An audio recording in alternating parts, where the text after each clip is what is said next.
ప్రపంచంలో తెలుగు వారందరికీ నమస్కారం. రూపా కిడ్స్ స్మైలింగ్ ఛానల్కు స్వాగతం. ఇప్పుడున్న కోవిడ్ సిచ్యువేషన్లో ట్రావెలింగ్ అంత సేఫ్ కాకపోయి ఉండొచ్చు, కానీ ఏదైనా అవసరం ఉంటే తప్పదు కదా. సో అలాంటి అత్యవసర పరిస్థితుల్లోనే మేము కూడా మా ఇండియా ప్రయాణం చేయడం జరిగింది. డబ్లిన్ నుంచి హైదరాబాద్కి, మళ్ళీ హైదరాబాద్ నుంచి విజయవాడ, అలాగే విజయనగరం మూవ్ అవుతూ వచ్చాం. మరి ఈ జర్నీ ఎలా జరిగింది, అసలు ఇప్పుడున్న కోవిడ్ సిచ్యువేషన్లో రిస్ట్రిక్షన్స్ ఎలా ఉన్నాయో నా మాటల్లో డీటెయిల్గా చూసేద్దాం రండి. హాయ్ అండి, మా ప్రయాణం స్టార్ట్ అయిపోయింది. వాళ్ళు లగేజ్ తీస్తున్నారు, చూసారు కదా ఎంత ప్రశాంతంగా ఉందో ఎయిర్పోర్ట్ అంతా. ఫస్టే మమ్మల్ని ఇక్కడ ఫస్ట్ చెక్ పాయింట్లో ఉంది, మరి అదేదో అక్కడ గార్డ్ ఉన్నారు, అడిగారు ఎక్కడికి వెళ్తున్నారు అని. బాబుని కూడా చూశారు. సో ఇంకెక్కువ క్వశ్చన్స్ అడగలేదు, మా వారిని మాస్క్ వేసుకోమని చెప్పారు అంతే. సో మాస్క్ వేసుకొని ఎయిర్పోర్ట్లోకి వెళ్తున్నాం. ఈ ఫోటోలో చూస్తున్న వ్యక్తి పేరు ఇమ్రాన్, మా వారి ఫ్రెండ్. చాలా జాగ్రత్తగా తన ట్యాక్సీలో మమ్మల్ని ఎయిర్పోర్ట్కి డ్రాప్ చేశారు. ఎయిర్పోర్ట్లోనూ అలాగే దిగిన తర్వాత ఇండియాలో ఎక్కడైనా అపార్ట్మెంట్ చుట్టూతో తిప్పడానికి ఉపయోగపడదని బగ్గీ తీసుకొచ్చాను. సో కొంతవరకు ఉపయోగపడింది, ఎందుకంటే దుబాయ్లో అయితే ఇలా ఫ్లైట్ చేంజ్ అయ్యేటప్పుడు వాళ్ళు బగ్గీ ఇవ్వలేదు. సో అక్కడ ఇబ్బంది పడ్డాము, కానీ ఓవరాల్గా బగ్గీ అయితే ఉపయోగపడుతుంది. అండ్ చాలా ఈజీగా ఫ్లెక్సిబుల్గా ఉన్న బగ్గీనే తీసుకోండి. రేర్గా అప్పుడప్పుడే నేను తీస్తున్నా, ఇక్కడికి వచ్చిన తర్వాత అయినా సరే ఉపయోగపడిందని చెప్తాను బగ్గీ నాకు. ఇప్పుడే మాకు తెలిసిన అప్డేట్ ఏంటంటే, ఇప్పుడు చెక్ ఇన్ ఎమిరేట్స్లో జరుగుతున్నప్పుడు వాళ్ళు చెప్పింది ఏంటంటే, మాకు తెలిసిన ఫ్లాష్ న్యూస్ లాంటిది అనమాట. యాక్చువల్గా తారక్తో సహా అందరికీ మేము కోవిడ్ టెస్ట్ చేయించామండి, కానీ ఇక్కడైతే కోవిడ్ టెస్ట్ పిల్లలకి, అంటే 8 years బిలో ఉన్న పిల్లలకి అక్కర్లేదట. ఇది కొత్త రూల్లో ఏ రూల్లో తెలియదు, కానీ మీరు కూడా ఒకవేళ ఇలా సడన్గా ట్రావెల్ చేస్తుంటే, సో మీరు తెలుసుకోవాల్సిన విషయం ఏంటంటే, ఎయిర్లైన్స్కి కాల్ చేసి మీరు ఏ ఎయిర్లైన్స్కి బుక్ చేశారో వాళ్ళని అడిగి మీరు కోవిడ్ టెస్ట్ చేయించండి. So best of best. Of course ఇండియాలో ఎలా ఉంటుందో తెలియదు కాబట్టి అక్కడికి వెళ్ళాక అప్డేట్ ఇస్తాను. మేము కోవిడ్ టెస్ట్ ర్యాండాక్స్లో చేయించామండి. నాకు తెలిసినంత వరకు అది రిలయబుల్ అండ్ రీజనబుల్ అని చెప్పారు. అండ్ మీరు బుక్ చేసిన ఎయిర్లైన్స్ సంబంధం లేకుండా మీరు డబ్లిన్ నుంచి ట్రావెల్ చేసేటట్లయితే ఖచ్చితంగా ర్యాండాక్స్ని మీరు ప్రిఫర్ చేయొచ్చు, ఆప్ట్ చేయొచ్చు. సో ఎక్కువ మంది లేకపోవడం వల్ల చాలా ఫాస్ట్గా క్విక్గా చెక్ఇన్ చేసేసాం లగేజ్ని, వెళ్ళిపోతున్నాం. ఇంకొక న్యూస్ ఏంటంటే, ఇక్కడే వాళ్ళు మా దగ్గర అయితే 4 copies ఉన్నాయో లేదో చెక్ చేశారండి. ఒకవేళ 4 copies ఎయిర్ సువిధ ఫామ్కి లేకపోతే కనుక వాళ్ళు ఐ థింక్ ఛార్జ్ చేసి వాళ్ళే ఇస్తానంటున్నారు. బట్ మా దగ్గర మా ఫ్రెండ్స్ చాలామంది వెల్ విషెస్ చెప్పడం వల్ల ముందుగానే 4 copies of air Suvidha form తీసుకున్నాము. సో సేఫ్లో ఉన్నాం. సరే, మరి నెక్స్ట్ ఎలా ఉంటుందో జర్నీ మీకు చెప్తాను. అండ్ చూడండి ఇక్కడ ఎంత ఖాళీగా ఎలా ఉందో చూడండి. లోపలికి వెళ్ళామా? ఆయన అస్సలు లేరు అని కాదు, కానీ ఈ నెక్స్ట్ హ్యాండ్ లగేజ్ చెక్-ఇన్ దగ్గర మటుకు కొంతమంది కనిపించారు. అన్నట్లు ఈ హ్యాండ్ లగేజ్ చెక్-ఇన్ పాయింట్స్ దగ్గర వీడియో తీయడానికి లేదు. ఇక్కడ వాటర్ బాటిల్స్ చూసారు కదా, కేవలం నమ్మకం అనే బేస్ పాయింట్తో మనం అక్కడ వాటర్ బాటిల్ తీసుకొని అక్కడ 1 euro డ్రాప్ చేయాలి హానెస్ట్గా. ఇక షాపింగ్ మాల్స్ చూడండి లోపల ఎలా ఖాళీగా ఉన్నాయో, చాలా తక్కువ మంది. ఇక రెస్టారెంట్స్ అయితే మూసేశారు పాపం ఈ కరోనా సిచ్యువేషన్ వల్ల. ఉన్న 2-3 షాప్స్లో షాపింగ్ చేద్దామంటే కొంచెం తారకి ఇబ్బంది పెట్టాడు. అప్పుడు ఈ పెద్దన్న, అదిగోండి కార్తిక్, చక్కగా రౌండ్స్ వేస్తున్నాడు తమ్ముని స్ట్రాలర్లో వేసుకొని. అలా మళ్ళీ ఉపయోగపడిందని చెప్పాలి బగ్గీ. మీరు అలాగే కంప్లీట్ బ్రెస్ట్ ఫీడింగ్ మీదే ఉంటే బేబీ కోసం కంఫర్టబుల్గా ఉండే విధంగా మీరు మీ డ్రెస్ వేసుకోండి. ఒకటి, ఈ ఎయిర్పోర్ట్లో కానీ అలాగే ఫ్లైట్లో కానీ చల్లదనానికి తట్టుకునే విధంగా స్లైట్గా కవర్ చేసుకుంటూ, అలాగే మీకు అనుగుణంగా కంఫర్టబుల్ డ్రెస్ వేసుకోండి. డబ్లిన్ ఎయిర్పోర్ట్ పెద్దదైనా కూడా మా బోర్డింగ్ పాయింట్ నెంబర్ చాలా దగ్గరగా క్లోజ్ బై ఉండడం వల్ల వితిన్ 10 minutesలో మేము ఆ పాయింట్ చేరుకున్నాం. ఎక్కడ ఓవర్ క్రౌడెడ్గా కానీ భయపడే విధంగా కానీ అస్సలు అనిపించలేదు. దానికి తోడు బేబీస్తో ఉన్న వాళ్ళకి స్పెషల్ ప్రిఫరెన్సెస్ ఉంటాయి కాబట్టి కొంచెం క్విక్గా ఈవెన్ ఫ్లైట్ లోపలికి వెళ్ళడానికి కూడా ప్రశాంతంగా వెళ్ళాం లోపలికి. అన్నట్లు మీకు తెలుసా, ఎమిరేట్స్లో కనుక ఫస్ట్ టైం బేబీతో ట్రావెల్ చేసినప్పుడు వాళ్ళకి బేబీ కోసం అండ్ ఫ్యామిలీ కోసం బేసిక్గా ఒక ఫోటోగ్రాఫ్ని తీసి ఇన్స్టెంట్గా ప్రింట్స్ ఇస్తారట. కానీ ఇప్పుడున్న కోవిడ్ సిచ్యువేషన్లో అది సాధ్యపడలేదు. మేము సెల్ఫీస్ తీసుకుంటుంటే ఎయిర్ హోస్టెస్ హెల్ప్ చేసి మాకు ఒక బ్యూటిఫుల్ ఫోటోగ్రాఫ్ని మా ఫోన్లోనే తీసిచ్చేసింది. సో ఈ డబ్లిన్ టు దుబాయ్ ట్రావెల్ చేయబోయే ఈ ఫ్లైట్లో ఎంత తక్కువ మంది ఉన్నారో మీరే చూస్తున్నారు కదా. అండ్ తారక్ అయితే మేము తీసుకొచ్చిన ఇడ్లీని చక్కగా స్మాష్ చేసి పెట్టడానికి ట్రై చేస్తూ ఉన్నాను. మేము ఫ్రంట్లో కూడా మధ్యలో సీట్లో కూర్చోవడం వల్ల మధ్యలో ఉన్న హ్యాండిల్ని ఎత్తడానికి వీలైంది. ఎడ్జెస్లో ఉన్న ఫ్రంట్ బాస్నెట్ సీట్స్కి అలాంటి అవకాశం లేదు. సో మీరు కూడా ఒకవేళ మీ కాళ్ళు పొడవైన ఇబ్బంది పడకుండా కాళ్ళు మడతేసుకొని కొంచెం ఫ్రీగా పిల్లలతో కూర్చోడానికి వీలవుతుంది. సో బేబీతో ఉంటే కనుక మీరు కూడా సెంటర్ ఫస్ట్ సీట్నే చూస్ చేయండి. ఎమిరేట్స్లో పిల్లల కోసం మాత్రం చాలా జాగ్రత్త తీసుకుంటారనిపిస్తూ ఉంటుంది. మా పెద్ద బాబు కోసం చక్కగా డ్రాయింగ్ వేసుకోవడానికి అలాంటి కలిపిన ఒక చిన్న పౌచ్ ఇచ్చారు. సో తను చాలా హ్యాపీ. ఇంకా తారక్ కోసం అయితే ఎస్పెషలీ ఎమిరేట్స్లో ఇలా బేబీస్ కోసం చక్కగా ఒక వెట్ వైప్, ఒక చిన్న చూస్తున్నారు కదా చిన్న టాయ్, క్లాత్ టవల్, ఇంకా అందరికీ ఇప్పుడు ప్రస్తుతానికి ఎమిరేట్స్లో అయితే మీరు చూసినట్టు రెడ్ కలర్ పౌచ్లో ఉన్నట్టు ఒక సపరేట్ మాస్క్, శానిటైజర్ కిట్ ఒకటి ఇస్తున్నారనమాట. బాబు బేబీ వైప్స్తో పాటు బాబుకి డైపర్ ర్యాష్ క్రీమ్, ఇందా నేను చెప్పినట్టు ఒక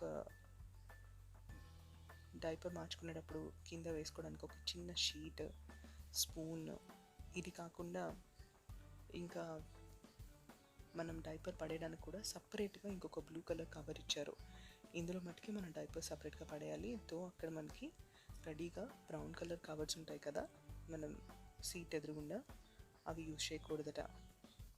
ఈవెన్ నా దగ్గర సపరేట్గా బాబుకంటూ బెబ్ ఉన్నా కూడా వీళ్ళు ఇచ్చిన బెబ్ని నేను చాలా బాగానే వాడానని చెప్పాలి. కూడా చక్కగా ఉపయోగపడింది. ఇక బాసినెట్ మనకి వెంటనే ఎక్కగానే ఉండకపోవచ్చు, కానీ ఫ్లైట్ స్టార్ట్ అయిన 15 to 20 minutes తర్వాత కొంచెం టైం తీసుకొని చాలా నీట్గా సెట్ చేసి వెళ్తారు. అండ్ బాబుని ఇమీడియట్గా అందులో పడుకోబెట్టలేదు, అలాగే ఎక్కువసేపు లేడు, పర్వాలేదు, అది ఉపయోగపడిందని చెప్పాలి. ఇక వితిన్ 30 to 45 minutesలో ఇలాంటి ఒక మీల్ని మాకు ఇచ్చారని ఫ్లైట్లో చూస్తున్నారు కదా.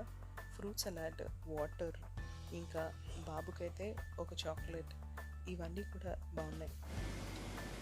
నాకు ఇప్పుడు ఇంకొక ఫ్లాష్ న్యూస్ ఏమైనా ఉందా అంటే, ఫుడ్ తినేటప్పుడు మేము వెజ్ మీల్ ఆర్డర్ చేయడం మర్చిపోయాను. నేను ఒక్కదాన్ని వెజిటేరియన్ కదా, కానీ ఆ విషయం మర్చిపోయాను. చెక్ ఇన్ చేసేటప్పుడు వెబ్ చెక్ ఇన్ చేయలేదు సరే, అందువల్ల ఏమో మొత్తానికైతే గుర్తుకులేదండి. సో మీరైతే మర్చిపోకండి. వెజ్ మీల్ మర్చిపోయినా, నేను ఇక్కడ చికెన్ మీల్ తీసుకున్నా. చికెన్ విత్ రైస్ అనేది ఒకటే ఉంటుంది, మిగతా అంతా అందరికీ కామన్, లైక్ సలాడ్ దాంతోపాటు ఉన్నవి కాబట్టి అంతవరకు తీసుకుని అదొక్కటి మా వాళ్ళకి త్యాగం చేసి సలాడ్తో తింటూ, తర్వాత మా సింధు వాళ్ళు చేసి పెట్టిన మంచి పన్నీర్ కర్రీ అండ్ రైస్ ఉంది, వాటితో మేనేజ్ చేశాను. సో అలా మేనేజ్ చేయడం అందరికీ అవ్వకపోవచ్చు కదా. సో అందుకని గుర్తుపెట్టుకొని మీరు చెక్ ఇన్ చేసేటప్పుడు అడగడం మర్చిపోకండి. ఎమిరేట్స్లో ఉన్న ఈ ఎయిర్ హోస్టెస్ నాకు చేసిన హెల్ప్ ఏంటి అంటే, నెక్స్ట్ మళ్ళీ దుబాయ్ నుంచి హైదరాబాద్కి వెళ్ళే ఫ్లైట్లో వాళ్ళకి వీళ్ళ ద్వారా ఇంటిమేట్ చేస్తారు. So at least next veg meal దొరుకుతుందా, అది మళ్ళీ ఫోటోగ్రాఫ్స్తో వచ్చేస్తాను. సో ఈ పిక్చర్లో చూస్తున్నట్టు తారక్ కోసం అడిగిన తర్వాత ఇలా బేబీ ఫుడ్ కింద ఇవి ఇచ్చారు. అయితే ఇందులో మిల్క్ అయితే నేను తెచ్చుకున్న ఇడ్లీలో స్మాష్ చేసి కొంచెం జావలా ఇవ్వడానికి యూజ్ చేశాను. తారక్ మరి ఇట్లాంటి రెడీమేడ్ ఫుడ్ అయితే ఇష్టపడలేదు, తినలేకపోయాడు మరి ఎందుకో. ఆన్ టైం బాగానే వచ్చేసామండి దుబాయ్ వరకు, కానీ ఈ దుబాయ్ ఎయిర్పోర్ట్లో కూడా బాగానే ఖాళీగా అనిపిస్తుంది, చూస్తున్నారు కదా. బట్ ఫ్లైట్ దిగిన తర్వాత మాత్రం చాలామంది జనం కనిపించారు. అక్కడి నుంచి ట్రాన్సిట్ అయిపోయి ఆ చెకింగ్ అయిపోయి తర్వాత ఇదిగోండి ఇక్కడ కూడా ఎర్లీగా స్టార్ట్ చేశారు. టైం ఇప్పుడు 1:09 అయింది, మాదేమో 2:25కి బోర్డింగ్. అయినా అక్కడ ఆ పాయింట్ మీకు కనిపించట్లేదు, కానీ ఫ్లాష్ పడడం వల్ల వాళ్ళు అక్కడ చెకింగ్ మొదలు పెట్టారు. బహుశా ఇవన్నీ టెస్ట్ రిపోర్ట్స్ అని చూడడానికి ఎర్లీగా పంపిస్తున్నారు, రీజన్ తెలియదు, కానీ ఫ్లైట్ ఇక్కడ ప్రస్తుతానికి ఖాళీగానే కనిపిస్తున్నారు. అది సో మీ అందరికీ తెలిసినట్టే Dubai to Hyderabad flight full అయిపోతుంది కాబట్టి ఇక్కడ వీళ్ళు ఎమిరేట్స్ వాళ్ళు చేసిన పని ఏంటి అంటే ఇక్కడ నుంచి ఖచ్చితంగా మధ్యలో సీట్ అంటే 3 సీట్ లేదా 4 సీటర్స్లో ఉన్నప్పుడు మధ్యలో ఉన్న వ్యక్తులు ఖచ్చితంగా ఆ పీపీ కిట్ వేసుకోవాలి. ఇంకాసేపట్లో మీకు ఆ దర్శన భాగ్యాన్ని నేను వేసుకుంది కూడా చూపిస్తాను. వింతగానే ఉంది. తారక్ అయితే మరి అసలు షీల్డ్స్ అయితే అందరికీ కంపల్సరీ, ఫేస్ షీల్డ్స్ అనేవి. సో ఫేస్ షీల్డ్తో కూడా చాలాసేపు ఆడుకున్నాడు తారక్, వాడికి అది అర్థం కాక. అండ్ నేను ఇంతక్కడ చెప్పాను కదా వాళ్ళు ఎందుకు చేస్తున్నారో తెలియదు ముందు నుంచే అని. అసలు వాళ్ళకి చాలా టైం పడుతుంది. బేసిక్గా ఆ ఒక్క రీజన్ కోసమే ఫ్లైట్లో ఈ ఫుల్ అయిపోతుంది కాబట్టి ప్రతి ప్యాసింజర్ని చెక్ చేయడానికి చాలా టైం పడుతుంది. ఇప్పుడు వాళ్ళకి ఒక్కొక్కరి దగ్గర ఇక్కడ కూడా ఎయిర్ సువిధా ఫార్మ్స్ 4 అన్న లేదో చెక్ చేస్తున్నారు, అందుకే చాలా టైం పట్టింది. అండ్ ఇంకొక విషయం అండి, ఇక్కడ వీళ్ళతో మాట్లాడినప్పుడు తెలిసిన విషయం ఏంటంటే ఒక్కొక్క ప్లేస్కి అంటే చెన్నై లేదా నేను స్పెసిఫై చేయలేను కానీ మీరు వెళ్ళే ప్లేస్ని బట్టి కూడా ఒక్కొక్కసారి ఎయిర్ సువిధా ఫార్మ్స్ ఒక్కొక్కళ్ళకి 2 8 ఫార్మ్స్ 4 అయితే అలా కూడా అడుగుతూ ఉంటారంట. So just make a check. ఇక డబ్లిన్ నుంచి మీరు ట్రావెల్ చేసేటప్పుడు మీ ఫుడ్ మీరు క్యారీ చేయొచ్చని తెలుసా? ఇంకొక ఇంపార్టెంట్ విషయం ఏంటంటే మన డబ్లిన్ ఎయిర్పోర్ట్ నుంచి చక్కగా హ్యాపీగా రిలాక్స్డ్గా మన ఫుడ్ని అంటే పిల్లల కోసం మాత్రమే కాకుండా బేబీ ఫుడ్డే కాకుండా మీకు ఏమైనా కావాలి తినాలనిపిస్తే మీరు అస్సలు ఎయిర్పోర్ట్ ఫుడ్ తినలేరు, డైజెస్ట్ చేసుకోవాలనుకుంటే కూడా ఎంజాయ్ చేయాలనుకున్నా కూడా ఎక్స్ట్రాగా మీ ఫుడ్ మీరు తెచ్చుకోవచ్చండి. కొంతమందికి తెలియదట, అందుకోసం ఈ విషయం కూడా యాడ్ చేస్తున్నాను. తెచ్చుకోండి. నేను చేసిన పొరపాటు వెజిటేరియన్ మీల్స్ ఆర్డర్ చేయడం మర్చిపోయా. నేను ఒక్కదాన్ని వెజిటేరియన్ కదా, సో అందువల్ల నేను తెచ్చుకున్న పన్నీర్ కర్రీ అవంతా హెల్ప్ అయింది. అలాగా మీరు కూడా ఓన్ ఫుడ్ క్యారీ చేయొచ్చు, మర్చిపోకండి. అండ్ దీనికోసం మళ్ళీ ప్రత్యేకించి ఇంకొక హ్యాండ్ లగేజ్ కూడా అక్కర్లా. నేనైతే ఒక కవర్లో తెచ్చుకున్నాను. అలా కూడా మిమ్మల్ని ఏమనరు, ఏమి చక్కగా వలక్కుండా నీట్గా తెచ్చుకునే ప్రయత్నం చేస్తే చాలు. ఇక ఇప్పుడు మీరు చూస్తున్నది దుబాయ్లో ఎయిర్పోర్ట్లో మనకి ఈ ఫ్రీ ట్రావెల్ కార్డ్ ఉందండి. ఇది అందరి కోసం, కేవలం ఇలా న్యూ బార్న్ బేబీస్ కనో లేకపోతే ఎల్డర్లీ పీపుల్ కానీ కాకుండా ప్రతి ఒక్కళ్ళకి వాళ్ళ టెర్మినల్ పాయింట్స్కి వెళ్ళడానికి వీళ్ళు ఇలా హెల్ప్ చేస్తున్నారు. ఎయిర్పోర్ట్లో మనం అరైవల్స్ నుంచి పైన డిపార్చర్స్ తిరిగి మనం చేంజ్ ఓవర్ కోసం పైకి రాగానే ఈ ట్రావెల్ కార్డ్స్ కనిపిస్తాయి. మీరు కూడా యూజ్ చేయడానికి ట్రై చేయండి అవసరమైతే. దుబాయ్ ఎయిర్పోర్ట్లో అందరం కొంచెం రిఫ్రెష్ అయినాక దిగిన ఫోటోగ్రఫీ ఇది. ఇక ఇప్పుడు చూడండి తారక్ హీపీపీ కిట్లో ఆ ఫేస్ షీల్డ్ అర్థం కాక ఎలా ఆడుకుంటూ ఉన్నాడో.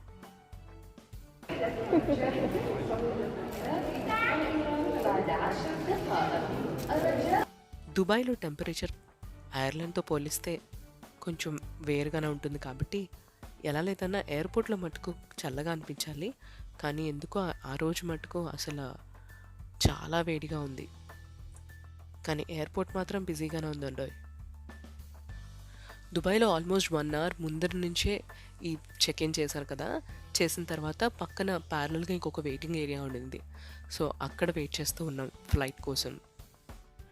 ఇక్కడ కొంచెం జనాన్ని చూడంగానే లోపలికి ఎలా వెళ్తాం అని అనుకుంటూ ఉన్నాం.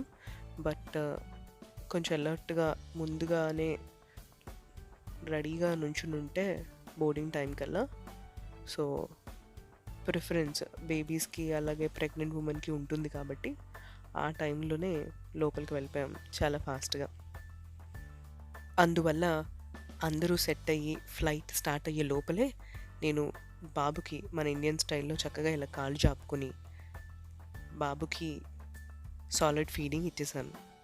నా పక్కన ఒక ఫ్యామిలీ కనిపిస్తున్నారు కదా, అందులో మధ్యలో ఉన్న వ్యక్తి నేను ఇలా కంపల్సరీ పీపీ కిట్ ప్లస్ ఆ ఫేస్ షీల్డ్ అందరూ వేసుకోవాలి ఈ పర్టికులర్ ఫ్లైట్లో.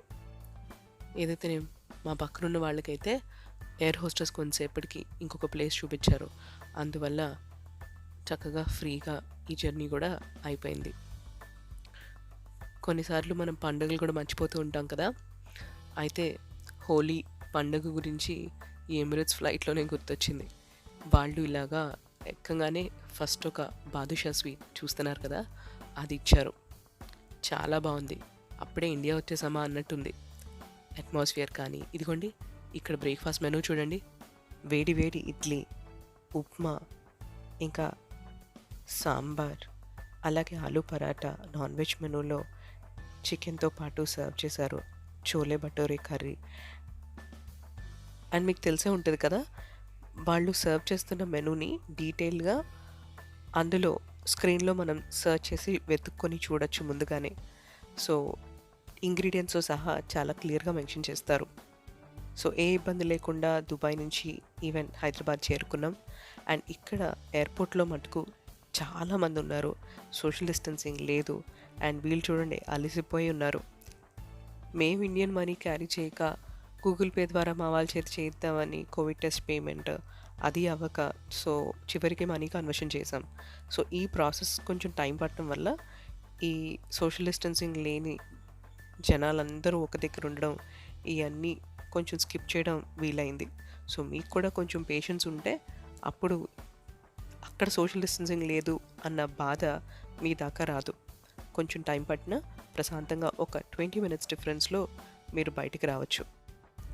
మళ్ళీ హైదరాబాద్కి వచ్చిన తర్వాత అక్కడ అథారిటీస్ కేవలం పెద్ద బాబుకి చేయించిన ఆర్టీపీసీఆర్ టెస్ట్ మాత్రమే అడిగారు. కాబట్టి తెలుసుకున్నది ఏంటంటే మంత్స్ బేబీ అవడం వల్ల తారక్కి ఈ టెస్ట్ అవసరం లేదు.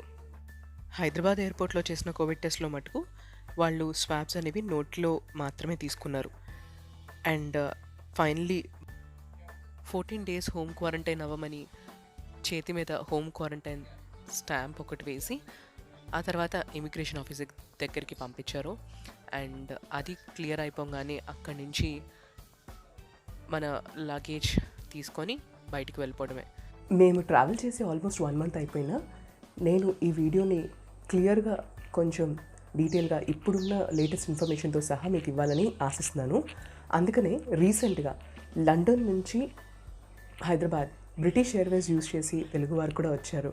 సో వారి దగ్గర నుంచి ఇన్ఫర్మేషన్ నేను డీటెయిల్గా కనుక్కొని మీకు చెప్తున్నాను. సో దాని ప్రకారం కూడా ఇప్పటికీ కూడా అలానే ఉన్నాయి, రూల్స్ అన్నీ అలాగే ఉన్నాయి. మేము వచ్చినప్పుడు హైదరాబాద్కి ఎలా ఉందో ఇప్పటికీ అలాగే ఉన్నాయి. అయితే యూకే నుంచి వచ్చే వాళ్ళకైతే యూకేలో కూడా ఇంకొక సెల్ఫ్ డిక్లరేషన్ ఫామ్ని ఫిల్ చేయాల్సిన అవసరం ఉందట. సో మీరు ఈ జాగ్రత్తలన్నీ పాటించాలని ముందే చాలా క్లియర్గా, వీలైతే మీరు ఒకవేళ పెద్దవాళ్ళని పంపించేటట్లయితే వాళ్ళకు కూడా ఇంట్లోనే ఇవన్నీ చేసి మీరు పంపిస్తే బాగుంటుంది. ఇది యూకే నుంచి రీసెంట్గా ట్రావెల్ చేసిన వాళ్ళు కూడా చెప్తుంది ఏంటంటే, ఒకవేళ మీరు మీ పెద్దవాళ్ళని కనుక తీసుకొచ్చేటట్లయితే వాళ్ళు చాలా అంటే ఎన్ని ఫామ్స్ చూపించాల్సి వచ్చేటప్పటికి ఎయిర్లైన్స్ దగ్గర చాలా ఇబ్బంది పడుతున్నారు. ఏది చూపించాలి, ఏది తీయాలనేది కూడా కొంచెం డిస్టర్బెన్స్గానే ఉంది అని. సో వీలైతే దానికి కూడా మీరు ఏమన్నా మీరు సెల్ఫ్ డిక్లరేషన్ ఫామ్స్ని కూడా సపరేట్ చేసి పిన్ చేసి, ఇంకా వాటిని డీటెయిల్గా దానిపైన ఏమన్నా చిన్న నోట్ పేపర్స్ ఉంటాయి కదండి, దాన్ని అలా ఏమైనా అంటించి కూడా మీరు క్లియర్గా వాళ్ళకి ఇస్తే చాలా బాగుంటుంది. ఒకసారి ఆలోచించండి. పెద్దవాళ్ళు చాలా ఇబ్బంది పడుతున్నారు. అసలే ఈ టైంలో ట్రావెల్ చేయడం వాళ్ళకి చాలా చాలా చాలా కాషియస్గా ఉంటారు. దానికి తోడు ఇవన్నీ కూడా వాళ్ళని ఇబ్బంది పెడతాయి. స్ట్రైట్ అవే నేను ఒక షార్ట్ నోట్ కింద అన్నీ ఒకసారి మాట్లాడతానండి. ఫస్ట్ నెంబర్ 1, ముందుగానే అసలు ఎవరు ట్రావెల్ చేస్తున్నా కూడా మీరు ఆర్టీపీసీఆర్ నెగిటివ్ టెస్ట్ తీసుకున్న తర్వాత ఆ రిజల్ట్ వచ్చిన తర్వాత మాత్రమే మీరు ఎయిర్ సువిధ ఈ సెల్ఫ్ డిక్లరేషన్ ఫామ్ని ఇండియాకి సంబంధించింది మీరు ఫిల్ చేయగలుగుతారు. ఎందుకంటే దాంట్లో మీరు ఖచ్చితంగా ఈ టెస్ట్ రిపోర్ట్ని మనం అప్లోడ్ చేయాల్సి ఉంటుంది. సో ఇవన్నీ కూడా మీరు ఇంట్లోనే చేయొచ్చు. ఒకవేళ మిస్ అయితే బహుశా ఎయిర్లైన్స్లో వాళ్ళన్నీ చూసి కానీ పంపించట్లేదు. అండ్ మనం వెళ్ళే గ్రేస్ పీరియడ్లో ఫ్లైట్ మిస్ అయ్యే ఛాన్స్ ఉంటుంది. కాబట్టి ఇవన్నీ ఇంట్లో చేసుకునే అవకాశం ఉంటుంది. వితిన్ 72 hours ఆఫ్ జర్నీ లోపలనే మనం ఈ ఆర్టీపీసీఆర్ టెస్ట్ని మనం తీసుకోవాలి. ఆ నెగిటివ్ రిజల్ట్ అలా అయితేనే ఉపయోగపడుతుంది. నెంబర్ 1. సో ఒకసారి టెస్ట్ అయిపోయిన తర్వాత ఈ సెల్ఫ్ డిక్లరేషన్ ఫామ్ని మీరు ఇంట్లోనే ఫిల్ చేయండి. ఫిల్ చేసిన తర్వాత నాకు ఇంకొక విషయం తెలిసింది ఏంటంటే, యూకేలో వాళ్ళు ఏదైతే రీసెంట్గా వచ్చారో వాళ్ళు ఈమెయిల్ చేశారట హైదరాబాద్కి. సో ఆ హైదరాబాద్ ఎయిర్పోర్ట్కి వాళ్ళు ఏదైతే ఈమెయిల్ చేశారో ఆ ఈమెయిల్ ఐడిని కూడా ఇక్కడ డిస్ప్లే చేస్తుందని చూడండి. ఓకే. నెంబర్ 2, మేమైతే ఏమి ఈమెయిల్ చేయలేదు, బట్ క్యారీ చేసాం అంతే. ఆ self declaration form printouts. And number of printouts అనేది మాత్రం ఖచ్చితంగా గుర్తుపెట్టుకోండి. మినిమం 4 per person అవసరం. కాకపోతే ఎయిర్ సువిధ సెల్ఫ్ డిక్లరేషన్ ఫామ్లో మీరు ఒక ఫ్యామిలీతో వెళ్తే ఫ్యామిలీ డీటెయిల్స్ అన్నీ కూడా అందులో ఉంటాయి. సో 4 వెళ్ళినా 4 ఫామ్సే సరిపోతాయి. ఈ లాజిక్ తెలుసుకోండి. ఒకవేళ అర్థం కాకపోతే మీరు ఇప్పటికీ ఒకవేళ కన్ఫ్యూజన్ ఉంటే వీలైనన్ని సార్లు దయచేసి కస్టమర్ కేర్కి కాల్ చేసి కనుక్కొని చేయండి. ఈ ఎయిర్లైన్స్ ఏదైతే బుక్ చేశారో దానికి సంబంధించిన కస్టమర్ కేర్స్కి కాల్ చేయండి. ఇన్ స్పైట్ ఆఫ్ దట్ మీరు ఇమీడియట్గా మీ కన్ఫ్యూజన్స్ అన్నీ ఎగిరిపోయే విధంగా మీకు తెలిసిన మీకు సంబంధించిన మీ ప్రదేశంలో ఉన్న వాళ్ళందరూ ఎవరో ఒకరు ఇండియా ట్రావెల్ చేసి ఉంటారు కాబట్టి అలాంటి వాట్సాప్ గ్రూప్స్లో కానీ లేదా ఫేస్బుక్ గ్రూప్స్లో కానీ అస్సలు మొహాటం లేకుండా ఒక క్వశ్చనేర్ పంపించండి. రిప్లై ఇవ్వడానికి ఆన్సర్ చేయడానికి ఎవరో ఒకళ్ళు ముందుకు వస్తున్నారు. వాళ్ళు ఇచ్చిన రిప్లైసే నిజానికి ఎంతమంది ట్రావెల్ చేసినా లేటెస్ట్గా ఇచ్చిన ఇన్ఫర్మేషన్ చాలా ఉపయోగపడుతుంది. సో అస్సలు మొహాట పడకుండా ఇలాంటి పని చేయండి. సో చాలా రిలాక్స్డ్గా రావచ్చు మీరు జర్నీ చేసేటప్పుడు. తర్వాత ఈ సెల్ఫ్ డిక్లరేషన్ ఫామ్స్ ఇవన్నీ కూడా ఇంట్లో ఫిల్ చేసుకొని మీరు కరెక్ట్గా పట్టుకెళ్ళినప్పుడు నెంబర్ ఆఫ్ ఫామ్స్ కరెక్ట్గా ఉంటే ఇక ఏది మీరు భయపడక్కర్లేదు. అండ్ ఇంతకుమించి వాళ్ళు ఏం అడిగారు, ఇది ఉన్నా కూడా ఇంకేమైనా అడుగుతారేమో అని ఆలోచించాల్సిన అవసరం లేదు. వాళ్ళు అడిగిన మినిమం రిక్వైర్మెంట్స్ మాత్రం మీ దగ్గర ఉంచుకుంటే సరిపోతుంది. సో అది టోటల్గా మీకు చెప్పాలనుకున్న విషయాలు. సో దయచేసి ఇవన్నీ అబ్జర్వ్ చేసుకొని ప్రశాంతంగా రండి. పెద్దవాళ్ళని మీరు పంపించేటట్లయితే ఒక అడుగు ఇంకొక జాగ్రత్త తీసుకొని, అఫ్కోర్స్ పేరెంట్స్ని పంపిస్తున్నారంటే ఎవ్వరూ వదిలేసుకోరు. బట్ స్టిల్ అక్కడ వాళ్ళు పడుతున్న ఇబ్బందిని చూసి చెప్తున్నాను. మనం ఎంత చేసినా పేరెంట్స్కి ఎలా అయినా కొంచెం కన్ఫ్యూజన్ ఉంటుంది. ఏం అడుగుతున్నారు, ఇప్పుడే అడిగారు కదా మళ్ళీ అడుగుతున్నారు ఏంటి అని. మర్చిపోయాను, మోస్ట్ ఇంపార్టెంట్ విషయం ఏంటంటే మేము ఇబ్బంది పడింది ఏంటంటే ఇదే ఇండియన్ మనీ మేము అవసరం లేదులే అని అనుకున్నాం. కానీ నిజానికి ఇండియన్ మనీ చేతిలో పెట్టుకోవడం ఇంపార్టెంట్. ఒకవేళ లేదు అంటే ఫోన్పే ద్వారా అయినా మీరు ఫోన్పే, గూగుల్ పే ఇలాంటివి యాక్టివేట్ చేసుకుని ఉంటే మంచిది. ఫోన్పే అయితే నేను అక్కడ గమనించలేదు, గూగుల్ పే అయితే ఖచ్చితంగా హెల్ప్ అవుతుంది. అట్లీస్ట్ గూగుల్ పే ఉంటే బాగుంటుంది. లేకపోతే ఏమైంది, మేము కూడా మనీ కన్వర్షన్ చేయాల్సి వచ్చింది. సో ఇమీడియట్గా మేము మనీ కన్వర్షన్ చేసి అక్కడ పే చేసాం.